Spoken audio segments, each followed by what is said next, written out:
Hey, it's Drew Neiser with another Tuesday tip. Just had a fascinating conversation about what's working and what's not working and go to market right now. First up, McCarthy. Ali, what's your tip?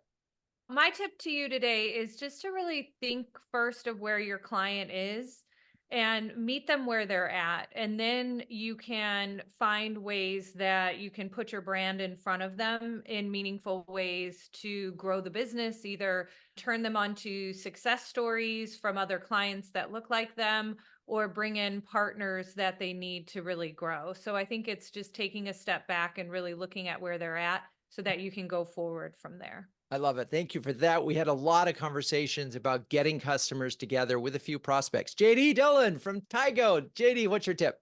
Press releases are not your grandfather's press release.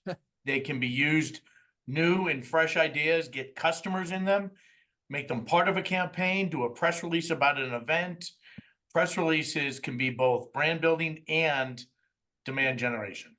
And customer retention stuff because they love to Yes. see themselves in print. And finally, there's a little twist that we talked about, which is if you can and have the technology, you can have a customized landing page for the folks that click in from the press release. Very cool. Mary Kay Evans from Alida. Mary Kay, what's your tip?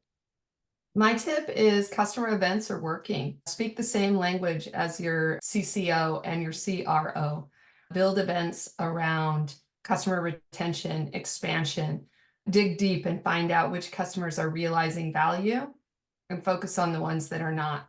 Renewals come up faster than you think.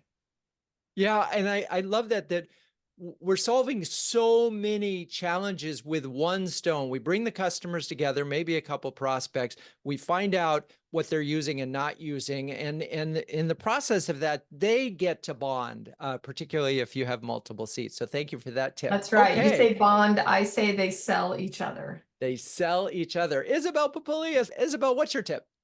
So I'm going to build on what JD said because I'm a very big fan of PR. Do not underestimate the power of PR. I know it's hard to measure, but again, just because you can't draw causality doesn't mean that correlation is not powerful in driving awareness and demand. So I'm with you there, JD. In addition to press releases, contributed content, right? Just commit to a cadence of contributed content and press releases, and do that by identifying the best evangelizers in your company. It shouldn't be just one. It shouldn't just be the head of product or just the CEO. Certainly the CEO should be a part of it. And arm these people with great writers, ghost writers, story mine, and just crank out the contributed content and see what happens. I love it. And so we've got press and then we've got content at least 2 times a week. All right. Kasey Skala. Kasey, what's your tip? My tip is when you're capturing content, the most powerful tool that you can have is your iPhone. Don't concentrate on production value, concentrate on the story and the message that you're trying to tell. And so basically, we're really trying to work within the fact that so many people are consuming content on their mobile device, right, Kasey? Absolutely. Absolutely. Yes. You can capture great content from that little device sitting in your pocket. You don't need a big production crew. You don't need a big production value budget at all. Amazing. All right. Amisha, what's your tip? My tip is think about, I think we get into when we're selling our product to our audience, talk about product and features, talk about value-based selling. It's not how you're, doing it and solving their problem. It's what you're actually doing and what's the pain point you're addressing for a specific persona. So don't forget to do that. I see that a lot with the folks that I work with, that they really focus on the features and the functionality of their product, and they forget what are they really trying to solve, the pain point for the others. And so if you're creating content, focus on that part of the story and lead with that, and also bring along some influencers to tell that story with you. So combine influencers with your value added message to create a really great, effective campaign.